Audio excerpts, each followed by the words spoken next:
Hello friends, subscribe करें मेरे इस चैनल को, साथ ही बेल आइकन को प्रेस करें ताकि हमारे चैनल की नोटिफिकेशन आपको मिलती रहे। तो चलिए दोस्तों, हम शुरू करते हैं। फ्रेंड्स, आज हम इस वीडियो में आपको कुर्ते में चपरास पट्टी बनाना बताएंगे। फ्रेंड्स, ये हमने कुर्ते को ऑलरेडी कट कर रखा है। इसकी कटिंग हमने स्टैंड कॉलर के अकॉर्डिंग की है। इस कुर्ते में देखिए फ्रेंड्स, हमने यहाँ से नेक कट कर रखा है। इसकी जो हमने चौड़ाई ली है वो हमने 3.25 इंच ली है, और जो इसकी हमने ये डीपनेस कट की है ये हमने 4.5 इंच डीप कट की है।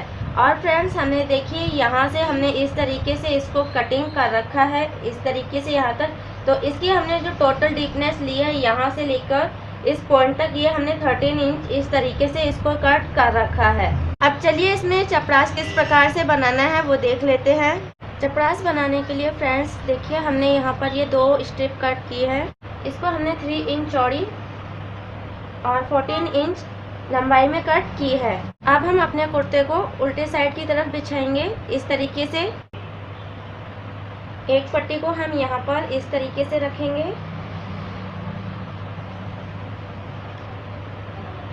और यहाँ पर हम आधा इंच का दबाव देते हुए इसे स्टिच करेंगे।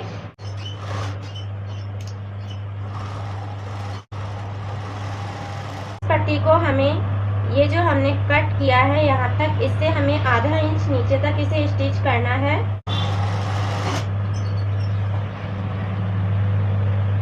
अब हमें इसे इस तरीके से घुमाना है।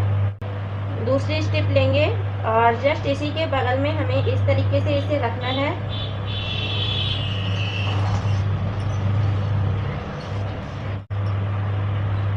इसे फिर से इस तरीके से घुमाना है और इसे वापस से स्ट्रेट स्टिच कर लेना है। इस पट्टी को हमने इस प्रकार से स्टिच कर लिया है। अब यहाँ पर हमें इस तरीके से हल्की सी क्रीच बना लेनी है। क्रीच बनाने के बाद में फ्रेंड्स देखिए, जो हमारे ये कॉर्नर्स हैं स्टिचिंग वाले, हमें अपनी सीजर से इसे इस तरीके से तिरछे कट करने हैं।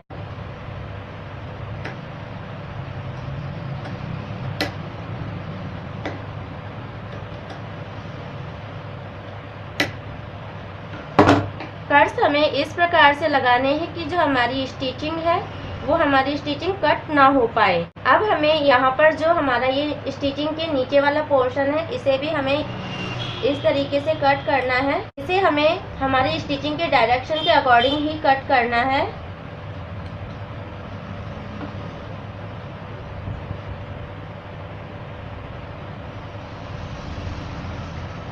अब हम अपने पीस को इस तरीके से सुल्टा रखेंगे और सबसे पहले जो हमारा लेफ्ट साइड है, लेफ्ट साइड की पट्टी हम तैयार करेंगे। देखिए, जो हमने कट किया था वहाँ से हम अपनी इस पट्टी को इस तरीके से फोल्ड करेंगे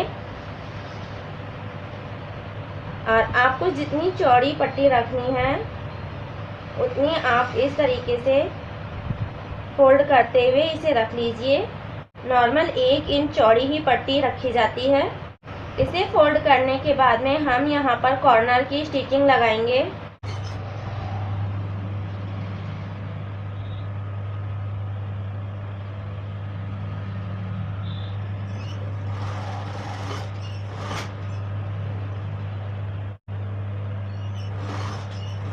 ये हमने देखिए कॉर्नर की स्टिचिंग लगा ली है।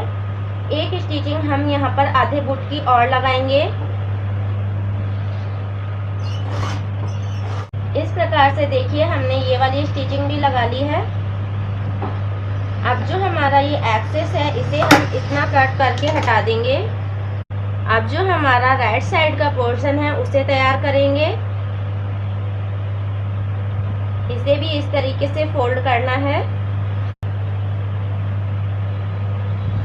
इसके ऊपर भी हम यहाँ पर कॉर्नर की स्टिचिंग लगाएंगे।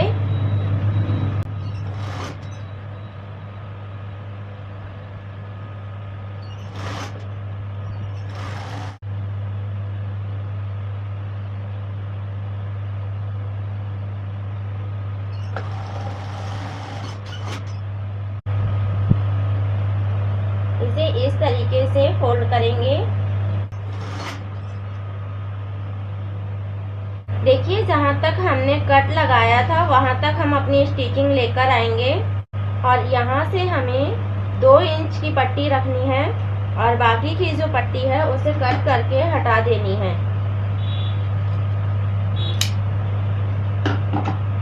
अब हमें इसे इस तरीके से फोल्ड करना है और यहाँ पर हमें टाई शेप क्रिएट करनी है इस तरीके से।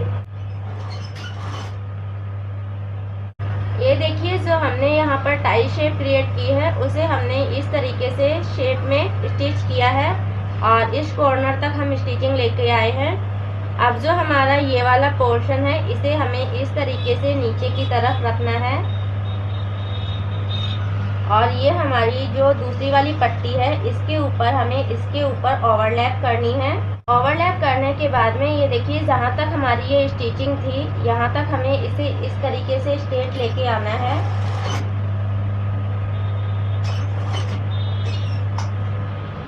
और यहाँ पर हमें पक्का करना है।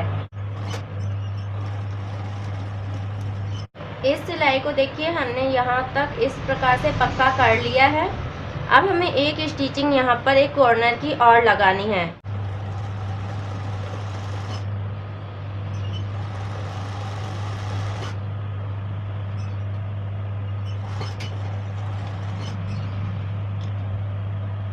ये हमने कॉर्नर की स्टिचिंग लगा ली है। तो इस प्रकार से फ्रेंड्स देखिए, हमने अपने कुर्ते में चपरास बना लिया है। अब इस चपरास के अंदर हम यहाँ पर हुकाई कर लेंगे। दोस्तों, अगर वीडियो अच्छा लगे तो प्लीज़ हमारे वीडियो को लाइक करें, शेयर करें और कमेंट देकर हमें फीडबैक ज़रूर दें। तो दोस्तों, हमारे साथ बने रहिए। हम फिर आपसे मिलेंगे एक नया वीडियो लेकर, एक नई इन्फॉर्मेशन लेकर। तब तक के लिए धन्यवाद।